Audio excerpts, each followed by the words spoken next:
Hi, everyone. Good afternoon. I'm Sabrina Dami with your 13 Now update on this Wednesday, January 17th. And we had all that snow yesterday. And now, if you've stepped outside, you know it's cold and it's about to get colder. So, some communities are already stepping up to help others if they need a warm place to be during this cold. Let's bring in my colleague, Kumi Tucker. She is in Berkshire County right now, where we're already seeing this effort, Kumi. That's right, Sabrina. We're here at the Christian Center, Pittsfield, in Pittsfield, Massachusetts, and police shared the alert today. They said that this facility, this charity, is opening up as a warming center for anybody who needs to come in to get out of the cold. The cold weather, certainly the cold temperatures, are a concern here in Pittsfield and around the region. We've been having sort of a mild winter so far, and we're told that today, although the warming center has closed for the day, you could see all the tables were set up behind me. They served a breakfast and they served a hot lunch for people, as they do every day. And they said about a dozen people came in today early in the morning and then stayed all day. So they had breakfast and they had lunch here, and in between they kind of hung out, and that's what they're here for. This is what they've opened their doors for. But they also have a food pantry here. They want to cover a wide range of services for the people who are in need. And so I wanted to show you the food pantry behind me just a little bit. If you can see, there is really nothing here. The shelves are bare. That's very unusual for this place. It's usually very well stocked, but weather again played a role. They had the bad weather delayed the shipment that came in for the food pantry, and so now it's been delayed. The delivery will probably happen tomorrow, and they're inviting everybody to come back again on Friday. But while we were here today, we saw a bunch of people coming in with their bags to take advantage of this food pantry. And upstairs here, they also have a boutique for people. And again, that's weather related in this case as well. People can come in and get warm winter coats. They can get boots. Children come in here, and they've seen a real and a real increase in the number of people who are using the services here. In fact, they say that the numbers have really doubled recently.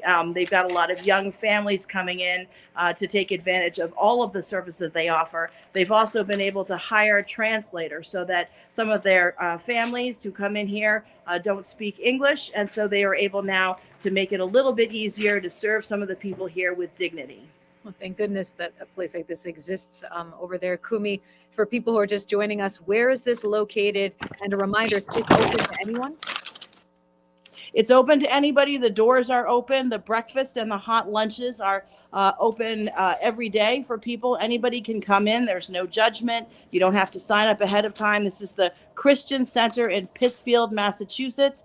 They also had a line this morning at 8 a.m. and people were lined up outside in the cold. And so what they did, because of the cold temperatures, is they said, everybody come in. Don't wait to come in. You come in and sit down in here, get warm. So if anybody wanted to go to the boutique or if they wanted to get stuff from the food pantry, they didn't want them outside in the cold. But the cold temperatures are really a concern for families who might be living in homes where the heat is maybe not sufficient. And certainly they have a lot of people who are unhoused, who are staying over at St. Joseph's at the shelter, who come in during the day and then they stay here for a while, just come in to get warm and before they head back, because sometimes the shelters might not be open throughout the whole day. So they wanted to make sure that everybody is treated with dignity and they're able to come in here and get warm. A wonderful service. Kumi, thank you so much. Talking to us live from Berkshire County in Pittsfield right now. I know you're heading back over here. We look forward to your report starting live at 4. Thanks, Sabrina.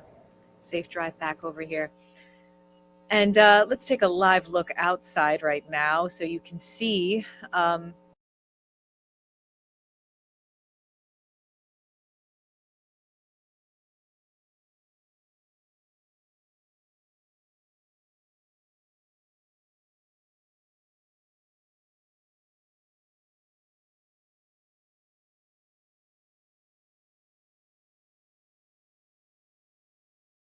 story I want to get you updated on is the latest on the driveway shooting trial as we continue to cover every aspect of that for you. So here's the latest from our crew in court today, that it appears, according to Dr. Michael Sikorica, who performed the autopsy on Kaylin Gillis after she was shot and killed while sitting in the driveway of Kevin Monahan's residence in Hebron. You'll recall she and a group of friends got lost and mistakenly pulled into that driveway.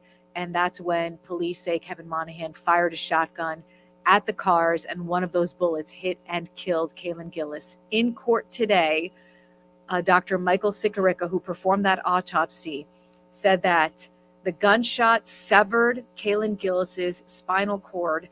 He said this is a lethal injury, and anyone who experiences this would die immediately. So that would lead us to believe that Kaylin Gillis died immediately and hopefully did not suffer. Right before Dr. Sikorica testified, there was conversation before the jury was brought in about the use of the word homicide. The defense attorneys say they don't want that word used. And so it was discussed a little bit back and forth, and it ultimately landed on Judge Adam Michelini saying that if it comes up, if that word happens to come up during testimony, that it would be addressed. So that is where we stand with the latest from inside court for the driveway shooting trial at this time. We'll have the latest reports from there, as well as the latest forecast for you as those bitter cold temperatures are on the way. So all of that is coming up starting live at 4 on News Channel 13. I'm Sabrina Dami, and we'll see you then.